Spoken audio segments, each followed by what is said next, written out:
போல் பாக்கிய செல்வம் புவியில் இல்லையே.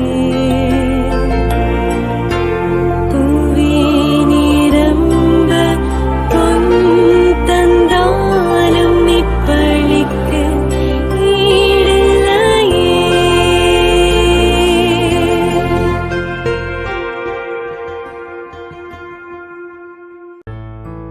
திருப்பலி ஒளிபரப்ப உதவுபவர்கள்: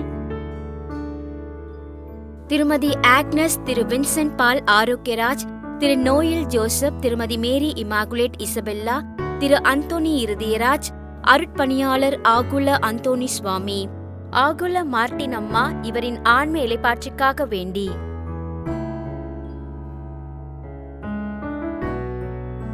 ஜே.ஏ. தாஸ், அருட்பணியாளர் D. Johnson SVD, D. Wilson, Judith, Jason Nixon, D. Vimala Viyagula Mary, Valarnagar Madurai 1ஆம் ஆண்டு நினைவஞ்சலி இவரின் ஆன்ம இளைப்பாற்றிக்காக வேண்டி.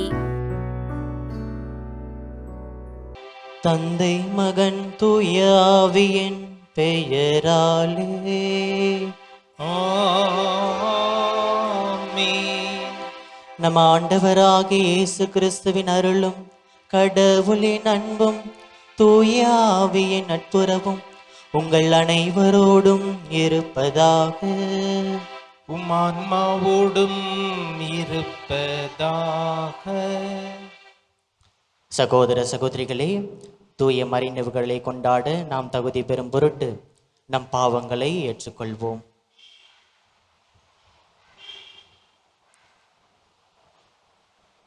எல்லாம் வல்ல இறைவனிடமும் சகோதர சகோதரிகளே, உங்களிடமும் நான் பாவியனை ஏற்றுக்கொள்கிறேன்.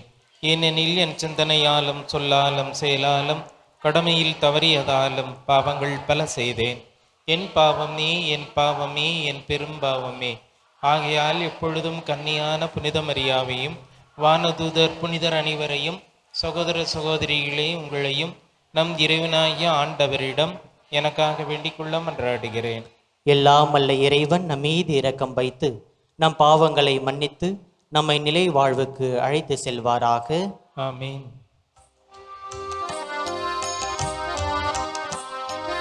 ஆண்டவரே இரக்கமாயிரும். கிறிஸ்துவே இரக்கமாயிரும். ஆண்டவரே இரக்கமாயிரும். கிறிஸ்துவே இரக்கமாயிரும். மன்றாடுவோமாக. இறைவா, பேறு பெற்றோரின் முழு நிறைவொளியே, பாஸ்கா மறை நிகழ்வுகளை இவ்வுலகில் நாங்கள் கொண்டாட அருள் கூர்ந்தே. இவ்வாறு உமது அருளின் முழுமையை நாங்கள் என்றென்றும் கொண்டாடி மகிழ்வுற செய்தருள்வீராக. உம்மோடு தூய ஆவியாரின் ஒன்றைப்பில் என்றென்றும் வாழ்ந்து ஆட்சி செய்கின்ற அவர் வழியாக உம்மை மன்றாடுகின்றோம்.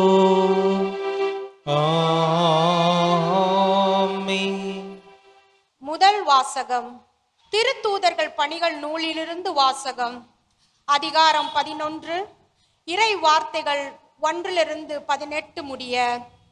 அந்நாள்களில் பிற இனத்தவரும் கடவுளின் வார்த்தையை ஏற்றுக்கொண்டதை பற்றி திருத்தூதர்களும் யூதாவில் உள்ள சகோதர சகோதரிகளும் கேள்விப்பட்டார்கள். பேதுரு எருசலேமுக்கு திரும்பி வந்தபோது விருத்த சேதனம் செய்து கொண்டவர்கள் அவரோடு வாதிட்டனர். நீர் ஏன் விருத்த சேதனம் செய்து கொள்ளாதோரிடம் சென்று அவர்களுடன் உணவு உண்டீர் என்று குறை கூறினர். பேதுரு நடந்தவற்றை ஒன்றன் பின் ஒன்றாக விளக்கி கூறத் தொடங்கினார். நான் யோபா நகரில் இறைவனிடம் வேண்டிக் கொண்டிருந்த போது மெய்மறந்த நிலையில் ஒரு காட்சி கண்டேன். பெரிய கப்பாறை போன்ற ஒரு விரிப்பு 4 முனைகளிலும் கட்டப்பட்டு வானிலிருந்து இறக்கப்பட்டு என்னிடம் வந்தது.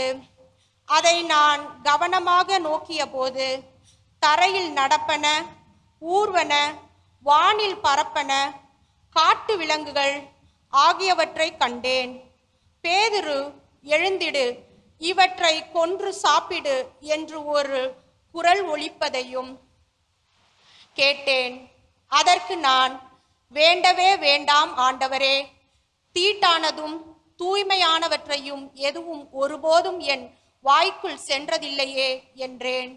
இரண்டாம் முறையும் வானிலிருந்து மறுமொழியாக, தூய்மையானது என கடவுள் கருதுவதை தீட்டாக கருதாதே என்று அக்குரல் ஒலித்தது. இப்படி மும்முறை நடந்த பின் யாவும் வானத்துக்கு மீண்டும் எடுத்துக்கொள்ளப்பட்டன. அந்நேரத்தில் செசேரியாவில் இருந்து என்னிடம் அனுப்பப்பட்ட மூவர் நான் தங்கியிருந்த வீட்டின் முன் வந்து நின்றனர். தூய ஆவியார் என்னிடம், தயக்கம் ஏதுமின்றி அவர்களோடு செல் என்று கூறினார். உடனே நானும் இந்த 6 சகோதரர்களுமாக அந்த மனிதர் வீட்டுக்கு சென்றோம். அவர் தம் வீட்டில் வானதூதர் வந்து நின்றதை கண்டதாகவும், அத்தூதர் பேதுரு என்னும் பெயர் கொண்ட சீமோனை வரவழையும், நீரும் வீட்டார் அனைவரும் மீட்பு பெறுவதற்கான வார்த்தைகளை அவர் உம்மோடு பேசுவார் என்று தமக்கு கூறியதாகவும் எங்களுக்கு அறிவித்தார். நான் பேசத் தொடங்கியதும் தூய ஆவி முதலில் நம் மீது இறங்கி வந்தது போல் அவர்கள் மீதும் இறங்கி வந்தது. அப்பொழுது யோவான் தண்ணீரால் திருமுழுக்கு கொடுத்தார். ஆனால் நீங்கள் தூய ஆவியால் திருமுழுக்கு பெறுவீர்கள் என்ற ஆண்டவரின் வார்த்தைகளை நான் நினைவு கூர்ந்தேன். இப்போதும் ஆண்டவராகிய இயேசு கிறிஸ்துவின் மீது நம்பிக்கை கொண்டபோது நமக்கு அருளப்பட்ட அதே கொடையை கடவுள் அவர்களுக்கும் கொடுத்தார் என்றால், கடவுளை தடுக்க நான் யார் என்றார். இவற்றை கேட்டு அவர்கள் அமைதி அடைந்தனர். வாழ்வுக்கு வழியான மனமாற்றத்தை பிற இனத்தவருக்கும் கடவுள் கொடுத்தார் என்று கூறி அவரை போற்றி புகழ்ந்தார்கள். ஆண்டவர் வழங்கும் அருள்வாக்கு. இறைவனுக்கு நன்றி.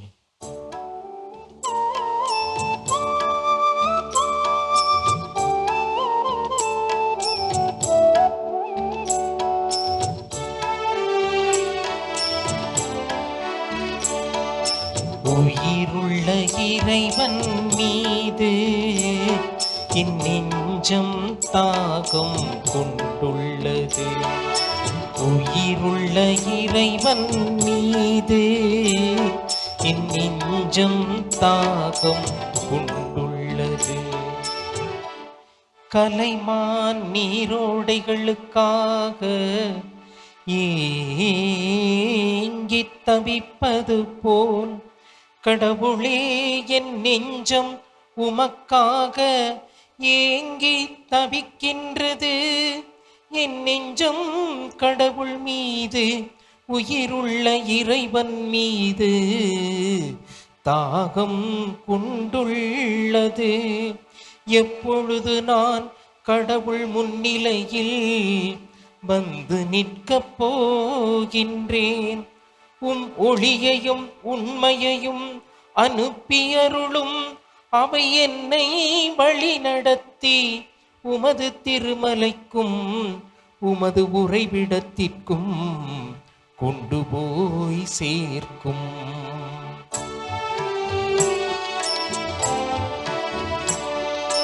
உயிருள்ள இறைவன் மீது என் நெஞ்சம் தாகம் கொண்டுள்ளது. உயிருள்ள இறைவன் மீது என் நெஞ்சம் தாகம் கொண்டுள்ளது.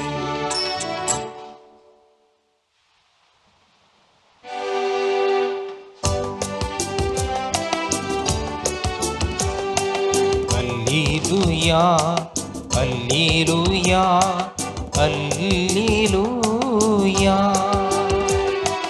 அல்லேலூயா, அல்லேலூயா, அல்லேலூயா. நல்ல என்னானே நானும் என் நாடுகளை அறிந்திருக்கின்றேன், இந்நாடுகளும் என்னை அறிந்திருக்கின்றன என்கிறார் ஆண்டவர். அல்லேலூயா, அல்லேலூயா, அல்லேலூயா. ஆண்டவர் உங்களோடு இருப்பாராக. உம்மான்மாவோடும் இருப்பாராக. யோவான் எழுதிய தூய நற்செய்தியிலிருந்து வாசகம். ஆண்டவரே, மாட்சி உமக்கே. அதிகாரம் 10, இறை வார்த்தைகள் 11 முதல் 18 வரை. அக்காலத்தில் இயேசு கூறியது, நல்ல ஆயன் நானே. நல்ல ஆயர் ஆடுகளுக்காக தம் உயிரை கொடுப்பார். கூலிக்கு மேய்ப்பவர் ஓனாய் வருவதைக் கண்டு ஆடுகளை விட்டுவிட்டு ஓடிப்போவார். ஏனெனில் அவர் ஆயரும் அல்ல, ஆடுகள் அவருக்கு சொந்தமும் அல்ல. ஓனாய் ஆடுகளை பற்றி இழுத்து கொண்டு போய் மந்தையை சிதறடிக்கும். கூலிக்கு மேய்ப்பவருக்கு ஆடுகளை பற்றி கவலை இல்லை. நல்ல ஆயன் நானே. தந்தை என்னை அறிந்திருக்கிறார், நானும் தந்தையை அறிந்திருக்கிறேன்.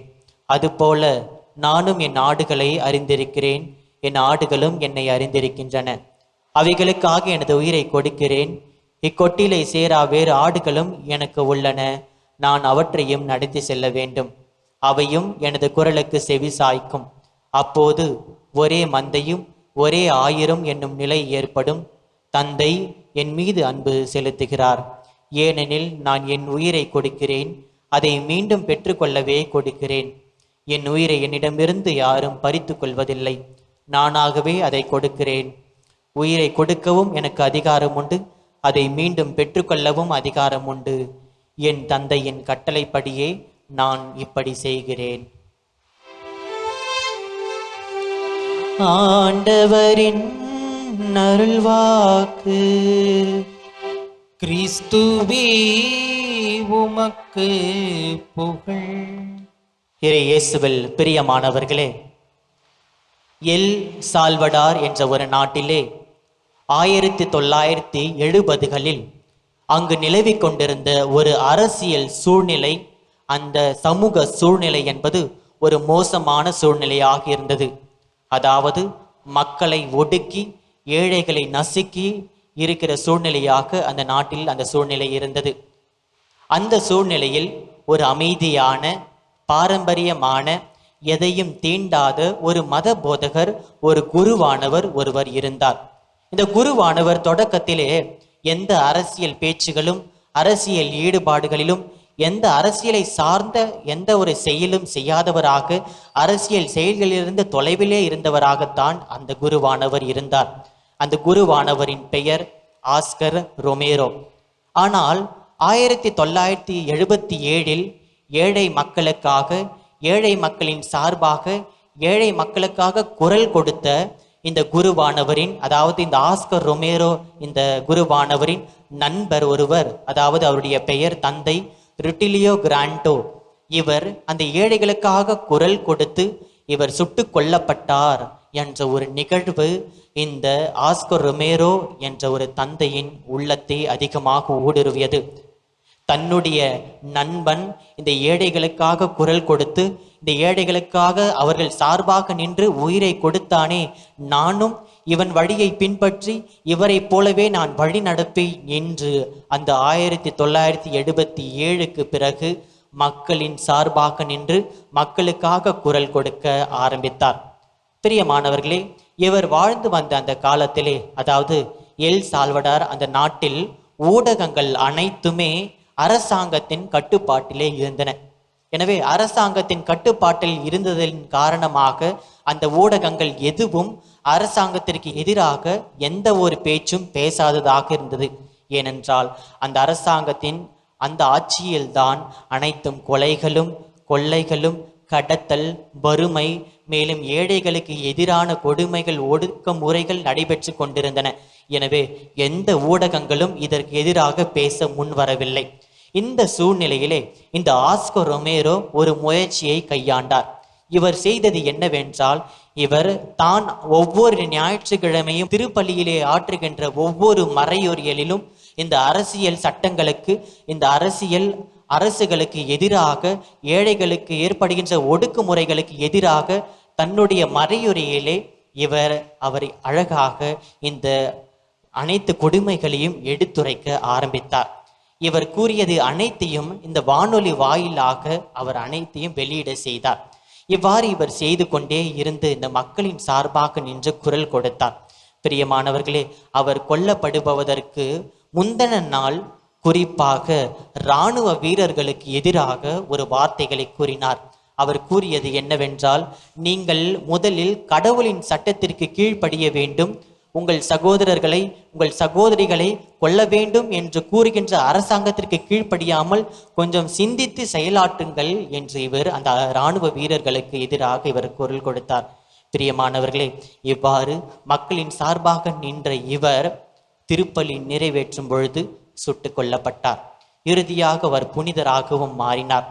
இந்த புனிதர் ஆஸ்கர் ரொமேரோவின் வாழ்வு என்பது உண்மையாக ஒரு நல்ல ஆயனின் வாழ்வாகத்தான் இது விளங்குகிறது. பிரியமானவர்களே, இன்றைய நற்செய்தி வாசகம் குறிப்பாக நேற்றைய நற்செய்தி வாசகத்திலிருந்து கொஞ்சம் நீட்சியாக அதன் தொடர்ச்சியாகத்தான் இருக்கிறது. இன்றைய நற்செய்தி வாசகத்தின் சிறப்பு என்னவென்று நாம் பார்க்கும் பொழுது, இன்றைய நற்செய்தி வாசகத்திலே இயேசு அழகாக கூறுகிறார், உண்மையான ஆயனுக்கும் மேலும் பொய்யான கெட்ட தீய பொறுப்பற்ற ஆயனுக்கும் உள்ள வேறுபாடுகளை இயேசு தெளிவாக எடுத்துரைக்கிறார். அதனிலிருந்து 3 அந்த ஆயனின் பண்புகளை உங்களுடன் நான் பகிர்ந்து கொள்ள ஆசைப்படுகிறேன். முதலாவது, ஒரு நல்ல ஆயனின் பண்பு, ஒரு நல்ல தலைவனின் பண்பு என்பது தன்னுடைய ஆடுகளுக்கு எந்தவித ஆபத்து ஏற்படா வண்ணம் எதையும் தாங்கும் சக்தியோடு, எதற்கும் அஞ்சாமல் அவர்களின் சார்பாக முன்னின்று அனைத்தையும் தாங்கும் தைரியத்துடன் இருக்க வேண்டும் என்பது ஒரு நல்ல ஆயனின் பண்பு. குறிப்பாக இன்றைய நற்செய்தியிலே நாம் வாசித்தோம், ஓநாய் வருவதை கண்டு மந்தையை விட்டு ஓடாத ஒரு நல்ல மேய்ப்பனாகத்தான் இருக்க வேண்டும். அப்படி ஓநாய் வருவதை கண்டு அந்த ஆடுகளை விட்டு ஓடுகிறான் என்றால் அது நல்ல மேய்ப்பன் அல்ல, அவன் ஒரு தீய ஒரு பொறுப்பற்ற மேய்ப்பனாகத்தான் அவன் இருக்கிறான் என்று இயேசு கூறுகிறார். இந்த ஆஸ்கர் ரொமேரோ அந்த புனிதரின் வாழ்விலும் தன்னுடைய மக்களுக்காக அவர் முன்னின்றார். தனக்கு என்னென்ன ஆபத்துகள் ஏற்பட போகிறது என்றெல்லாம் அவர் அறிந்திருந்தார். இருந்தாலும் தைரியத்தோடு தன்னுடைய மக்களுக்காக முன்னின்றார். இயேசுவின் வாழ்க்கையிலும் உரோமை அரசுக்கு எதிராக குரல் எழுப்பும் போது, யூதர்களுக்கு எதிராக குரல் எழுப்பும் போது கண்டிப்பாக தனக்கு மரணம் நிச்சயம் என்று இயேசு அறிந்திருந்தார். அறிந்திருந்த பிறகும் இயேசு தைரியமாக அந்த மக்களின் சார்பாக குரல் கொடுத்தார். இதுதான் ஒரு நல்ல ஆயரின் பண்பு. இரண்டாவது, மக்களோடு மக்களாக மக்களின் சார்பாக இருக்க வேண்டும். பிரியமானவர்களே, இந்த நற்செய்தியில் நாம் அழகாக வாசிக்கிறோம், தந்தை என்னை அறிந்திருக்கிறார், நானும் தந்தையை அறிந்திருக்கிறேன், அதே போல ஆடுகளும் என்னை அறிந்திருக்கிறன, நானும் ஆடுகளை அறிந்திருக்கிறேன் என்று ஒருவரை ஒருவர் புரிந்து கொண்டு இருப்பதை நல்ல ஆயனின் பண்பாக எடுத்துரைக்கப்படுகிறது. ஒரு நல்ல உறவு நிலை ஆயனுக்கும் ஆடுகளுக்கும் இருக்க வேண்டும். இன்றைய அரசாங்கத்தை நாம் யோசித்து பார்க்க வேண்டும். அனைத்து தலைவர்களும் மக்களின் குறைகளை, மக்களின் தேவைகளை அறிந்து செயல்படுகின்றார்களா, அவர்களோடு இணைந்து அவர்களுக்காக உழைக்கின்றார்களா என்று நாம் சிந்தித்து பார்க்கும் பொழுது பல நேரங்களில் அரசுகளின் அனைத்து தேவைகளும் திட்டங்களும் கேள்விக்குறியாகத்தான் இருக்கின்றன. பிரியமானவர்களே, இந்த கொல்லப்பட்ட இந்த புனிதர் அவர் கூறுகிறார், அவர் மக்களோடு மக்களாக வாழ்ந்தார், மக்களுக்காக பணி செய்தார். அதனால்தான் அவர் கொல்லப்பட்ட பொழுது அவர் ஒரு அழகான வாக்கியத்தை அவர் கூறினார், நான் கொல்லப்பட்டாலும் எல் சால்வடார், அதாவது அந்த நாட்டின் மக்களின் இரத்தத்தில் நான் மீண்டும் உயிர் தெழுவேன், அவர்களுடைய போராட்டங்களின் வழியாக நான் மீண்டும் உயிர் தெழுவேன், அவர்களுடைய உணர்வுகளின் வழியாக நான் மீண்டும் உயிர் தெழுவேன்.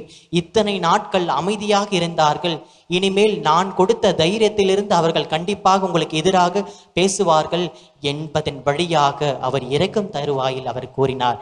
ஏனென்றால் அந்த புனிதர் மக்களோடு மக்களாக மக்கள் முன்னின்று அவர் பணி செய்தார்.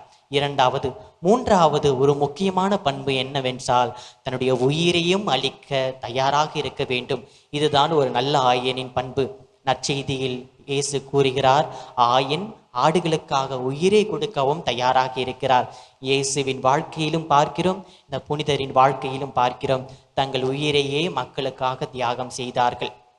புனித அகஸ்தினார் அழகாக கூறுகிறார், எது மிக பெரிய அன்பு, மிக சிறந்த அன்பு என்னவென்றால் தன்னுடைய உயிரையே தியாகம் செய்யும் அளவிற்கு தயாராக இருப்பதுதான் மிகப்பெரிய அன்பு என்று கூறுகிறார். யோவான் நற்செய்தி அதிகாரம் 15 இறைவார்த்தை 13 நாம் வாசிக்கிறோம். இயேசு கூறுகிறார், தன் நண்பருக்காக உயிரை கொடுப்பதை விட சிறந்த அன்பு கிடையாது என்று. எனவே இந்த நல்ல ஆயனின் இந்த 3 பண்புகளையும் உள்வாங்கிக் கொண்டு நம்மை சுற்றி இருப்பவர்களோடும் நாம் செய்கின்ற பணித்தலங்களிலும் நாம் கொண்டிருக்கிற பொறுப்புகளிலும் ஒரு நல்ல ஆயன்களாக நாம் விளங்க இத்திருப்பலிலே மன்றாடுவோம். ஆமேன்.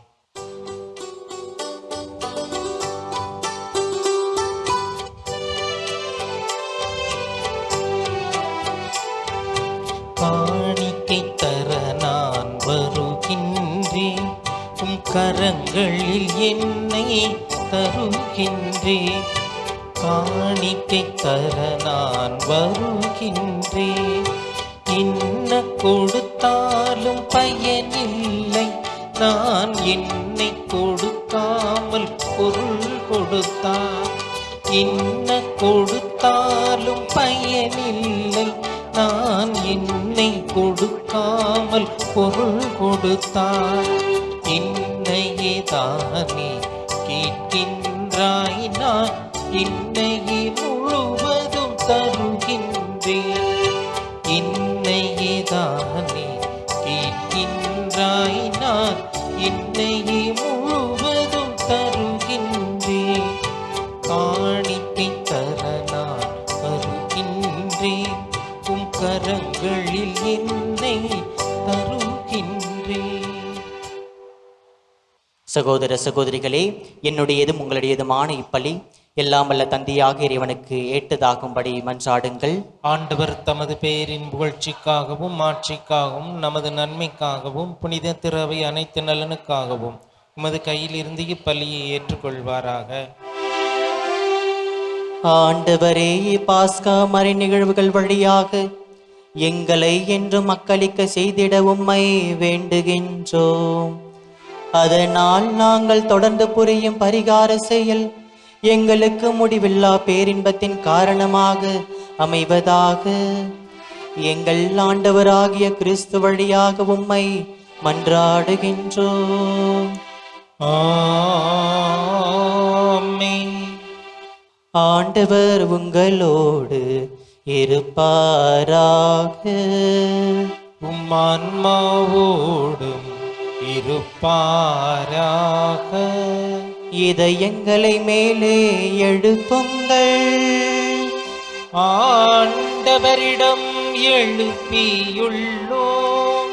நம் இறைவனாகிய ஆண்டவருக்கு நன்றி கூறுவோம். அது தகுதியும் நீதியுமானதே. ஆண்டவரே, இக்காலத்திலும் உம்மை புகழ்ந்துரைப்பதும் எல்லாவற்றுக்கும் மேலாக எங்கள் பாஸ்காவாகிய கிறிஸ்து பலியான சிறப்பான காலத்தில் உம்மை இன்னும் மிகுதியாக வாழ்த்தி போற்றுவதும் மெய்யாகவே தகுதியும் நீதியும் ஆகும்.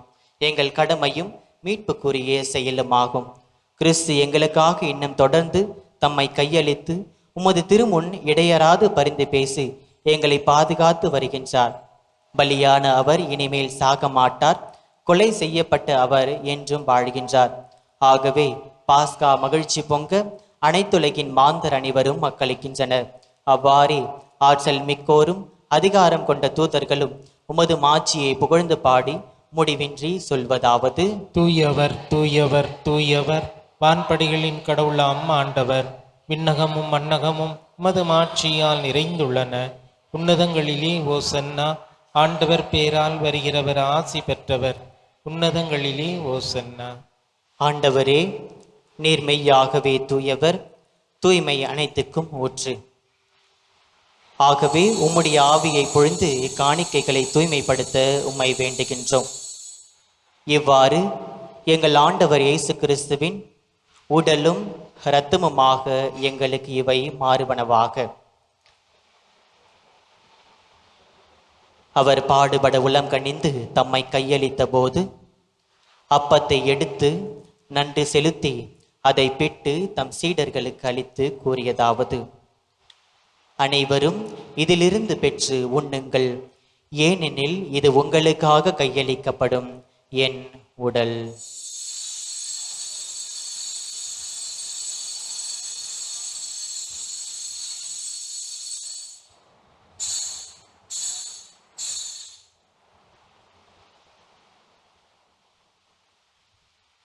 அவ்வண்ணமே இரவு விருந்தை அருந்திய பின் கிண்ணத்தையும் எடுத்து மீண்டும் உமக்கு நன்றி கூறி தம் சீடர்களுக்கு அளித்து அவர் கூறியதாவது: அனைவரும் இதிலிருந்து பெற்று பருகுங்கள், ஏனெனில் இது புதிய நிலையான உடன்படிக்கைக்குரிய என் இரத்தத்தின் கிண்ணம்.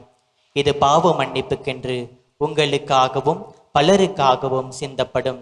இதை என் நினைவாக செய்யுங்கள்.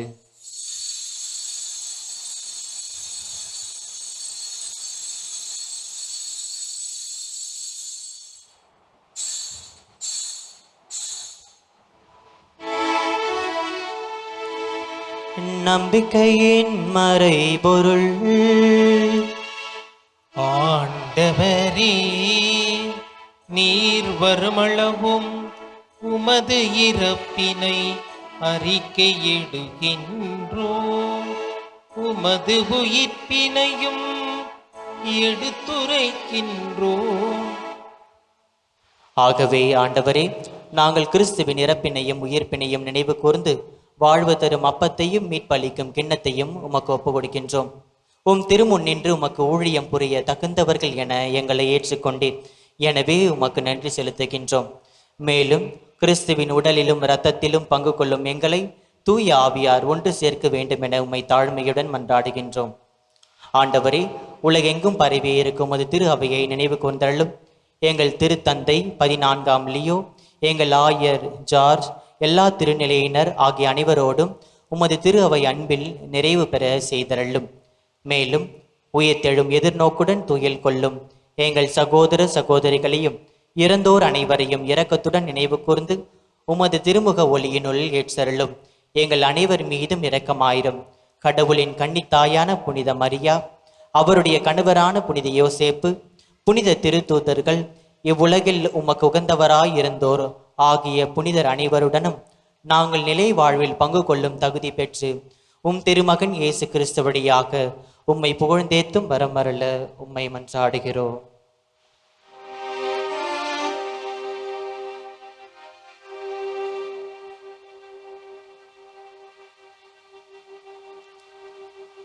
இவர் வழியாக இவரோடு இவரில் எல்லாம் வல்ல இறைவனாகிய தந்தையே, தூய ஆவியாரின் ஒன்றைப்பில் எல்லா புகழும் மாட்சியும் என்றென்றும் உமக்கு உரியதே. ஆமென், ஆமென், ஆமென். மீட்பரின் கட்டளையால் கற்பிக்கப்பட்டு இறை படிப்பினையால் பயிற்சி பெற்ற நாம் துணிந்து சொல்லுவோம்: விண்ணுலகில் இருக்கின்ற எங்கள் தந்தையே, உமது பெயர் தூயது என போற்ற பெறுக. உமது ஆட்சி வருக. உமது திருவுளம் விண்ணுலகில் நிறைவேறுவது போல மண்ணுலகிலும் நிறைவேறுக. எங்கள் அன்றாட உணவை இன்று எங்களுக்கு தாரும். எங்களுக்கு எதிராக குற்றம் செய்வோரை நாங்கள் மன்னிப்பது போல எங்கள் குற்றங்களையும் மன்னியும். எங்களை சோதனைக்கு உட்படுத்தாதேயும், தீமையிலிருந்து எங்களை விடுவித்தருளும். ஆண்டவரே, தீமை அனைத்திலிருந்தும் எங்களை விடுவித்து எங்கள் வாழ்நாளில் அமைதியை கனிவுடன் அருள உம்மை மன்றாடுகின்றோம். உமது இரக்கத்தின் உதவியால் நாங்கள் பாவத்திலிருந்து எப்போதும் விடுதலை பெற்று யாதொரு கலக்கமும் இன்றி நலமாயிருப்போமாக. நாங்கள் எதிர்நோக்கி இருக்கும் பேரின்பத்துக்காகவும் எம் மீட்பராகிய இயேசு கிறிஸ்துவின் வருகைக்காகவும் காத்திருக்கின்றோம். ஏனெனில் ஆட்சியும் வல்லமையும் ஆட்சியும் என்றென்றும் உமதே. ஆண்டவரே இயேசு கிறிஸ்துவே, அமைதியை உங்களுக்கு விட்டு செல்கிறேன், என் அமைதியையே உங்களுக்கு அளிக்கின்றேன் என்றும் திருத்துதர்களுக்கு மொழிந்தீரே. எங்கள் பாவங்களை பாராமல் உமது திரு அவையின் நம்பிக்கையை கண்ணோக்கி உமது திருவுளத்துக்கு ஏற்ப அதற்கு அமைதியையும் ஒற்றுமையும் அளித்தல்வீராக. என்றென்றும் வாழ்ந்து ஆட்சி செய்கின்றவர் நீரே. ஆமீன். ஆண்டவருடைய அமைதி உங்களோடு என்றும் இருப்பதாக, ஆன்மாவோடும் இருப்பதாக. ஒருவருக்கொருவர் அமைதியை பகிர்ந்து கொள்வோம். உலகின் பாவங்களை போக்கும் இறைவனின் செம்மறியே, எங்கள் மேல் இரக்கமாயிரும். உலகின் பாவங்களை போக்கும் இறைவனின் செம்மறியே, எங்கள் மேல் இரக்கமாயிரும். உலகின் பாவங்களை போக்கும் இறைவனின் செம்மறியே, எங்களுக்கு அமைதியை அளித்தருளும். இதோ இறைவனின் செம்மறி, இதோ உலகின் பாவங்களை போக்குகிறவர். செம்மறியின் விருந்துக்கு அழைக்க பெற்றோர் பேறு பெற்றோர். ஆண்டவரே, நீர நிலத்தில் எழுந்துள்ள நான் தகுதியற்றவன், ஆனால் ஒரு வார்த்தை மட்டும் சொல்லியருளும், எனது ஆன்மா நலமடையும். மன்றாடுவோமாக. ஆண்டவரே, நிலையான மறை நிகழ்வுகளால் நீர் புதுப்பிக்க திருவுளமான உம் மக்களை கனிவோடு கண்ணோக்கி அருள உம்மை வேண்டுகின்றோம். அதனால் நாங்கள் மாட்சிக்கு உரிய உடலின் அழிவற்ற உயிர் தெழுதலுக்கு வந்து சேர அருள்வீராக. எங்கள் ஆண்டவராகிய கிறிஸ்து வழியாக உம்மை மன்றாடுகின்றோம். ஆமென். ஆண்டவர் உங்களோடு இருப்பாராக. உம் ஆன்மாவோடும் இருப்பாராக. எல்லாம் வல்ல இறைவன் தந்தை, மகன், தூயாவி உங்களுக்கு ஆசி வழங்குவாராக. ஆமென். இறைவனின் ஆசி பெற்றவர்களாய் சென்று வாருங்கள். திருப்பலி நிறைவேறிற்று. இறைவனுக்கு நன்றி. திருப்பலி ஒளிபரப்ப உதவியவர்கள்: திருமதி ஆக்னஸ், திரு வின்சென்ட் பால் ஆரோக்கியராஜ், திரு நோயல் ஜோசப், திருமதி மேரி இமாகுலேட் இசபெல்லா, திரு அந்தோனி இருதயராஜ், அருட்பணியாளர் ஆகுல அந்தோனி சுவாமி, ஆகுல மார்ட்டின் அம்மா இவரின் ஆன்ம இளைப்பாற்றிக்காக வேண்டி.